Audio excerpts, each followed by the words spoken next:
What's going on, everyone? Welcome back to Cars with Ben, and thank you for joining me today on Driveclub.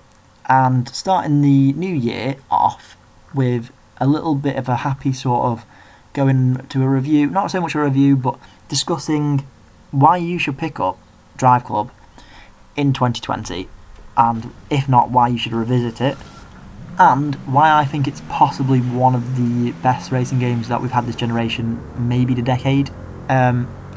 Which is a big claim, but I'll go into that within these next 6 minutes and really try and discuss why I think that is. I've put two gameplays together, and if you don't know, this is Cars with Ben.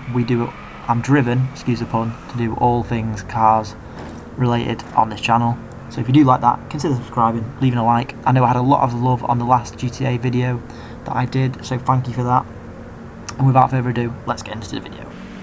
So, Driveclub. Why do I think you should revisit it, buy it, and believe me when I say it's one of my favourite racing games of the generation. Now, I play a lot of racing games on this channel.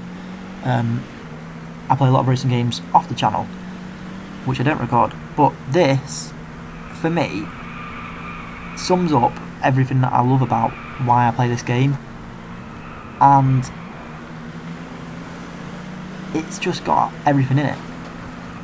Now, there's four things I want to go into when I say what I mean with this. So, firstly, let's jump into the graphics. I think the graphics are, if not the best graphics on any racing game of the generation, and I think it holds up to this possibly this next generation. It's what keeps me coming back to the game.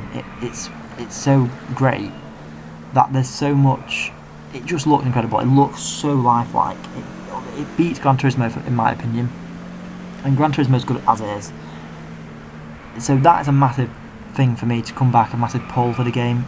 It still keeps it looking fresh. For 5 years old at least now, it looks great.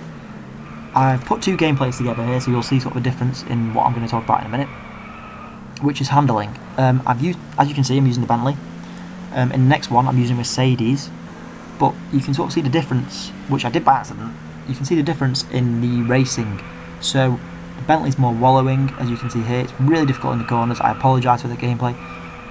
And the handling is something that they've really sort of honed in on. I think it works really well. That's my second point. Moving on to the third point. I'm quoted from Black Panther's Racing Games of the Decade. It has a great sound, a sound barrier sort of, or a sound display. It works so well. Everything sounds crisp. Everything sounds like it's made to be that perfect amount, and that is why I really enjoyed this game in its sound. It's not a usual category that people say, but it makes the game. And finally, the categorization of cars and the amount that's in it is a lot of variety. I think it doesn't beat Gran Turismo, it doesn't beat Forza, no, definitely not. But can you play this game with a lot of different cars and varieties, and not just supercar? Yes. You've got little cars like the Renault Twingo, you've got sports cars, you've got track cars. There's a lot of track cars in this game. And each car just really delivers differently into the handling again. So those four things, handling, graphics, variety and sound, are why I think why I think Driveclub really deserves one of the best games of the decade, one of the best racing games of the decade. And also why you should revisit it in 2020. And if not, buying it. It's probably less than about 10 quid now. If not, I think it came out for free at one point. I don't know if it's still the case for PSN users. So if you haven't already, download it. It's an absolute cracking car game. The company itself is not around anymore. They don't make this game, but because it's such a shame. I think they'd make some really, really great games moving forward for the generation. And looking back, this was a fantastic launch game, even though it didn't start off well. Let me know what you guys think in the comments. Do you agree? Do you think there's other games that maybe haven't got as highly rated as they should? I think Driveclub is definitely a very underrated racing game and deserves more than the attention it's getting. Would definitely recommend revisiting it, buy it, 100% go into it with that in mind.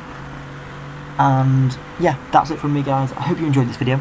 If you did, please consider leaving a like, subscribe, and for more future gaming and car content, keep it here with Cars with Ben, because that's what I do best, and I'm going to continue going into the new year with these good vibes of making 2020 a racing games sort of, it's going to be a better sort of year for the channel. I'm hoping, after the love with the GTA video, which really worked well, so thank you so much for that. I've got a lot of videos I want to sort of make this year, particularly with the new generation coming out. So that's it from me, guys. Hope you enjoyed the video today, and I will see you in the next video for some more, potentially, Driveclub, or likely to be GT Sport or Gran Turismo. So I'll see you in the next video. Peace.